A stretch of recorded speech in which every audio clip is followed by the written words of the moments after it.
আজকে আপনাদের সাথে শেয়ার করব ফিলিপাইনের 2025 এর ভিসার রিকোয়ারমেন্ট এবং ভিসা আপডেটগুলো। সেই সাথে শেয়ার করব ফিলিপাইনের ভিসা করতে 2025 এ আপনাদের কি কি রিকোয়ারমেন্টগুলো লাগতেছে, ভিসা রেশিওটা কি রকম, কি পরিমাণ ভিসা পাচ্ছে, সেই সাথে আলাপ করব 2025-এ ফিলিপিন এয়ারপোর্টে বাংলাদেশিদের কি পরিমাণ আটকাচ্ছে বা কি কি কারণে আটকিয়ে দিচ্ছে সেসব বিষয়ে কিছু তথ্য আপনাদের সাথে শেয়ার করব। আরেকটা বিষয় আপনাদের সাথে শেয়ার করি, সেটা হচ্ছে যে ফিলিপাইনে যারা ঘুরতে আসে বা ট্যুরিস্ট হিসেবে আসতেছে, হঠাৎ করে একটা ভিসা করতেছে, তারা বিভিন্ন ভিসার ইনফরমেশন দিচ্ছে এবং এয়ারপোর্ট সম্বন্ধে মন্তব্য করতেছে। হঠাৎ করে একজনের মন্তব্য অথবা যারা ঘুরতে আসে একদিনের অভিজ্ঞতায় যেসব মন্তব্যগুলা, যে ওই ব্যক্তি যেইভাবে ভিসাটা পাইছে বা এয়ারপোর্ট ক্রস করছে সেটা আপনার সাথে নাও হইতে পারে। একবার আসার পরে লিমিটেড যে সব অভিজ্ঞতাগুলো তারা হচ্ছে সেটা শেয়ার করতেছে।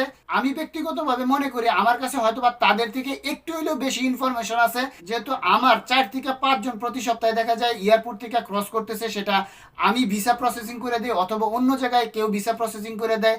যেই লোকই হোক আমার সাথে যোগাযোগ করতেছে এবং আমি প্রতিনিয়ত আপডেটগুলো জানি।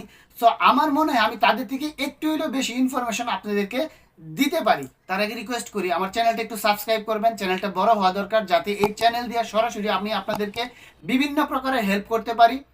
তো চলেন শুরু করি কি কি রিকোয়ারমেন্ট লাগে 2025 সালে ফিলিপাইনের ভিসার জন্য। নাম্বার 1 যেটা আসবে সেটা হচ্ছে ভিসা ফর্ম। আপনার ইন্টারনেট থেকে ফিলিপাইন এম্বাসিতে সাবমিট করার জন্য যে ভিসা ফর্ম আছে, ভিসা ফর্মটা ডাউনলোড করবেন। এখন ম্যানুয়ালি সেটা ফিল আপ করতে হয়, যেই ইনফরমেশন আছে সেই ইনফরমেশনগুলো দিয়ে ফর্মটা ফিল আপ করতে হবে। 2 নম্বরে যেটা ছিল সেটা হচ্ছে পুলিশ ক্লিয়ারেন্স, সেটা 2024 সালে উঠাই দিছে, এই বছরে পুলিশ ক্লিয়ারেন্স লাগতেছে না।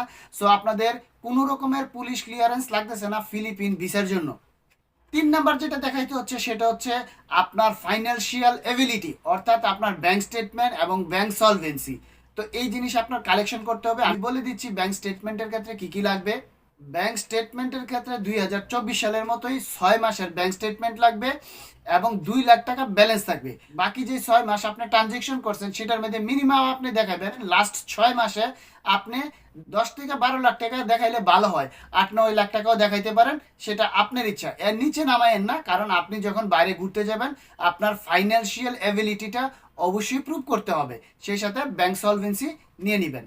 এরপর যেটা আসবে সেটা হচ্ছে আপনার টিন সার্টিফিকেট। আপনি ব্যবসায়ী হতে পারেন বা চাকরিজীবী হতে পারেন, আপনার টিন আছে কিনা। ফিলিপাইনের ভিসা পাওয়ার ক্ষেত্রে টিন সার্টিফিকেট অবশ্যই কম্পালসারি। এরপরে হচ্ছে আপনি যদি বিজনেসম্যান হিসাবে আপনি ডিক্লারেশন দেন যে আপনি বিজনেসম্যান, তাহলে অবশ্যই আপনাকে ট্রেড লাইসেন্স সাবমিট করতে হবে। আপনার ট্রেড লাইসেন্সটা যদি বাংলায় থাকে আপনি ইংলিশে করে নেবেন, ইংলিশে করে নোটারাইজ করে আপনি সাবমিট করবেন। আপনি যদি বিজনেসম্যান ছাড়া জব হোল্ডার হন, তাইলে আপনাকে অফিস থেকে এনওসি লেটারটা দিতে হবে সাথে, সেই সাথে আপনার আইডি কার্ডের ফটোকপিটা এই কাগজপত্রের সাথে দিতে হবে। এরপরে কাগজপত্রের সাথে যেটা দিতে হবে সেটা হচ্ছে 2x2 ছবি, হোয়াইট ব্যাকগ্রাউন্ড। আপনি যদি চশমা পরেন চশমা খুলে ছবি তুলবেন, এটা রিকোয়ারমেন্ট। আরেকটা বিষয় আমি এখানে অ্যাড করি, অনেকে কিন্তু ফিলিপিন থেকে ইনভিটেশন লেটার দেয় বাংলাদেশে আসার জন্য। সেই ক্ষেত্রে যেই লোক ফিলিপিন থেকে ইনভিটেশন লেটার দিছে তারও ডকুমেন্টস লাগবে। কি কি ডকুমেন্টস লাগবে সেটা বলে দিচ্ছি। এই লোকের ইনভাইটেশন লেটারটা ফিলিপিন থেকে অবশ্যই নোটারাইজ করে পাঠাইতে হবে। এরপরে যে স্পন্সরের দিতে হবে তার পাসপোর্টের ফটোকপি, তার আইডি কার্ডের ফটোকপি, সেটা ফিলিপিন এম্বাসিতেও দিতে হবে এবং বাংলাদেশেও সেন্ড করতে হবে। সেই ক্ষেত্রে একটু ঝামেলা বেশি, যদি আপনারা কেউ স্পন্সর করেন এই জিনিসগুলো ফলো করবেন। এরপর বাংলাদেশে কাগজপত্রের সাথে আপনাকে অবশ্যই একটা ট্যুর প্ল্যান দিতে হবে। এখানে আপনি কোথায় যাবেন, কি করবেন, এই ট্যুর প্ল্যানটা কিন্তু ফিলিপাইন এম্বাসির কাগজপত্রের সাথে থাকতে হবে।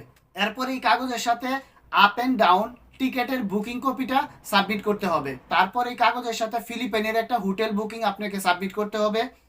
এছাড়াও আপনি যদি অ্যাম্বাসিডর বরাবর একটা রিকোয়েস্ট লেটার লেখেন ভিসার জন্য, সেটা আপনার জন্য বেটার। এরপরে আপনি পাসপোর্টের এক্সপায়ারি ডেট, অর্থাৎ পাসপোর্টের মেয়াদ 6 মাসের উপরে আছে কিনা, 9 মাস থাকলে ভালো হয়। যদি 6 মাসের নিচে থাকে তাহলে আপনি কিন্তু ভিসা পাবেন না। সো আপনি এটা চেক করে নেবেন।